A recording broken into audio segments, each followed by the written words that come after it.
今次咧，我哋會做一個400米嘅 interval training， 有幾樣嘢要留意嘅。第一就係你用幾多時間去完成佢；第二就係用幾多步去跑完佢；第三就係你個呼吸嗰個急速嘅程度去到邊度；第四就係我哋手腳點去配合佢。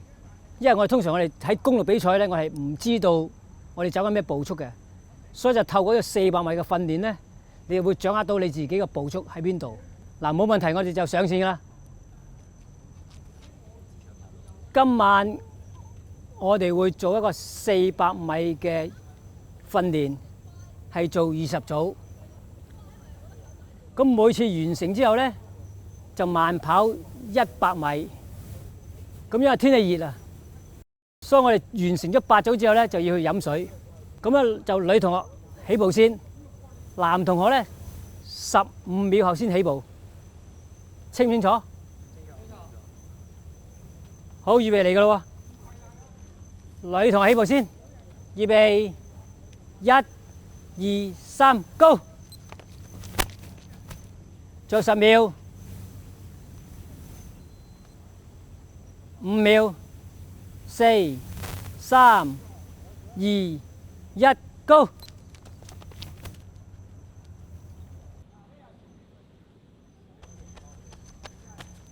1分43秒，減翻15秒，1分48， 1分49， 1分50。好，慢跑100米。好，又係女同學起步先。好，預備1、2、3，Go！ 10秒，5、4、3、2、1 ，Go！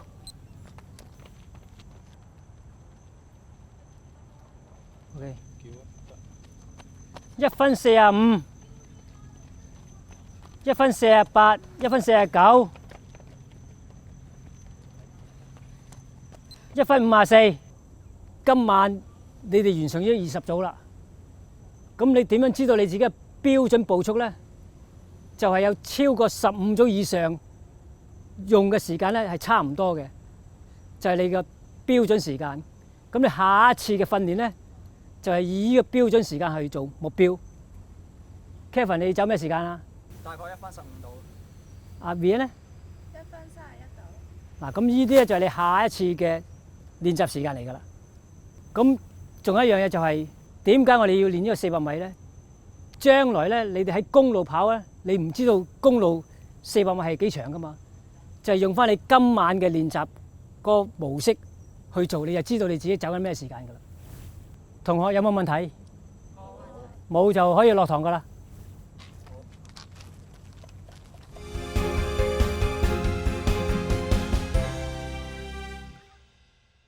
咁呢個就係壓力小腿。咁有個咩用咧？譬如你長跑嗰陣時，小腿咧有啲人咧經過長跑之後咧特別酸軟、特別疲勞。咁呢啲壓力小腿咧就可以幫到嗰個跑手咧，促進嗰個血液循環，令到佢嗰個疲勞咧唔好嚟得咁快，咁可以提供到喺比賽嗰陣時嗰個表現喺度。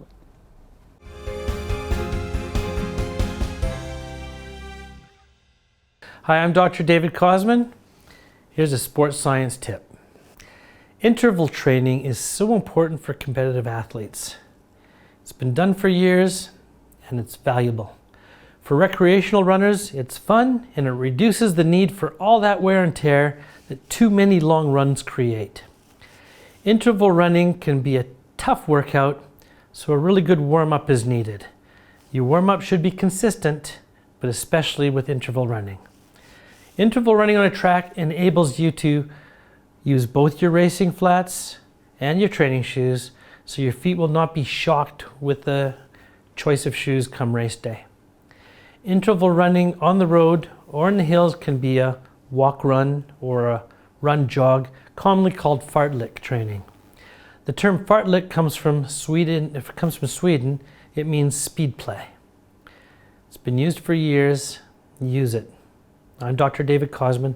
That's your sports science tip.